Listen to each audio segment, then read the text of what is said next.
Some of us have a crazy uncle that says a lot of crazy things, and everybody just kind of keeps quiet and nods their head and smiles while this crazy uncle talks. Well, for Rand Paul, rising star in the Republican Party, from the Charles Lindbergh wing of the Republican Party, Rand Paul has Wayne Paul to fill that role of the crazy uncle. How crazy is Wayne Paul? Well, let's watch this clip from the Obama deception. 1913, the Federal Reserve Act was passed, floor of the House, where 3 members of Congress were on the floor. At that time, they only needed a majority of votes to pass it. So in 1913, the Federal Reserve Act was passed. 20 years later, 1933, under Roosevelt, the United States was declared bankrupt. And in 1933, the Federal Reserve Private Bank says, okay, USA, what are you going to pledge as collateral on the debt you owe me? What happened by 1936? Does anybody know? We instituted Social Security system, and you and I and our children and our children's children were pledged as collateral on the debt of our government to the Federal Reserve. Wow. And that's where we're at today. It took 20 years to make this country bankrupt, and since then, our government has operated under emergency powers of our government.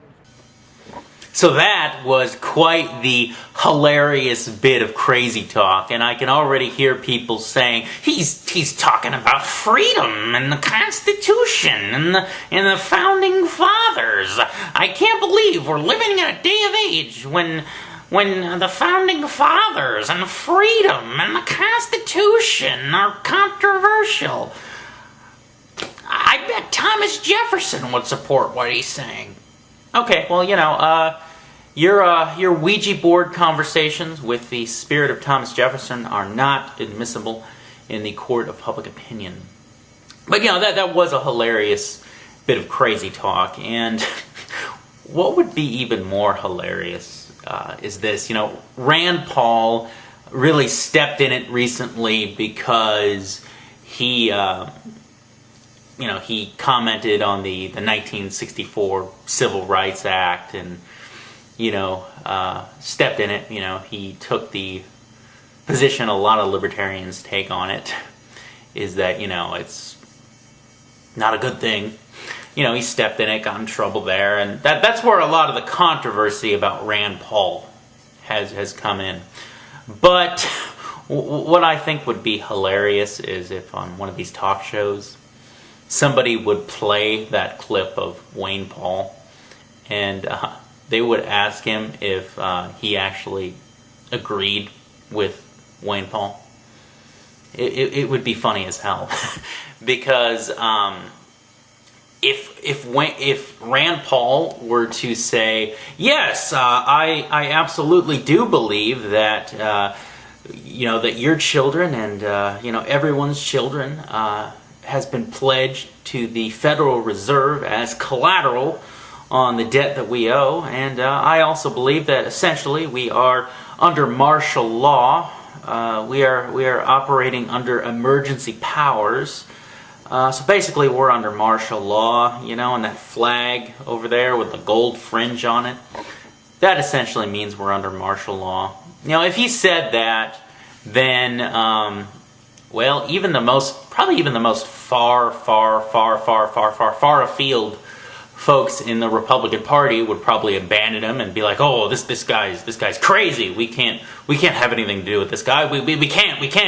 And if Rand Paul were to repudiate what his uncle is saying, then everyone in the Alex Jones camp might go nuts, because they'll be like, "Oh, he's sold out. He's one of them. He's one of them, guys." It would be like that Deborah Medina matter, that Deborah Medina affair.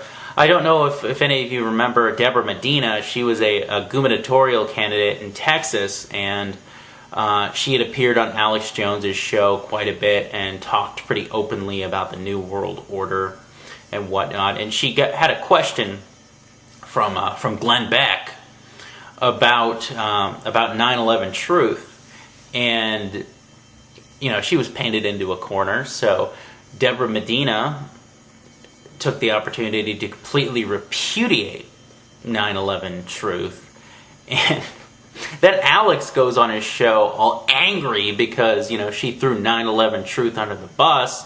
And then what happens? I even heard that Deborah Medina actually received some death threats from Alex Jones's crazed followers.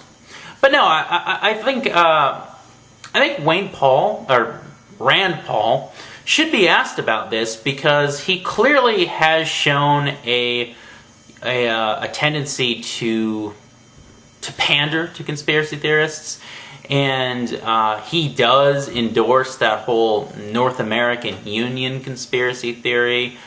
He's talked about the Amero, and he's been a frequent guest on Alex Jones's radio show. So it would not be a surprise to me if Rand had very similar views to his uncle Wayne.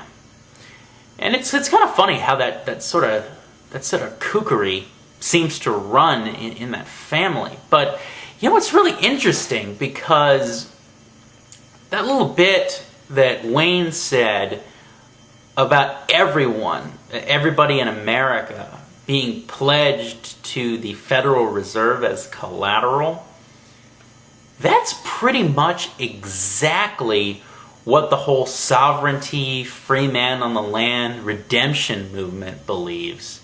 And that's something that I wanted to make a video about for a short period of time, as I wanted to go ahead and address the sovereignty movement, the whole sovereign citizen thing, because it's interesting, and I really don't like it, because it gets people in trouble, and it can be very dangerous. And recently, there was that instance where there was a sovereign citizen and his son got into a shootout with the police, and they ended up dead, and I think some police were killed as well. So it can be a pretty dangerous thing, and it can get a lot of people into trouble financially and legally. So I'm really not a big fan of the redemption movement, and it's something I'm going to talk about at a later time. But in the meantime, you can find plenty of videos on YouTube of people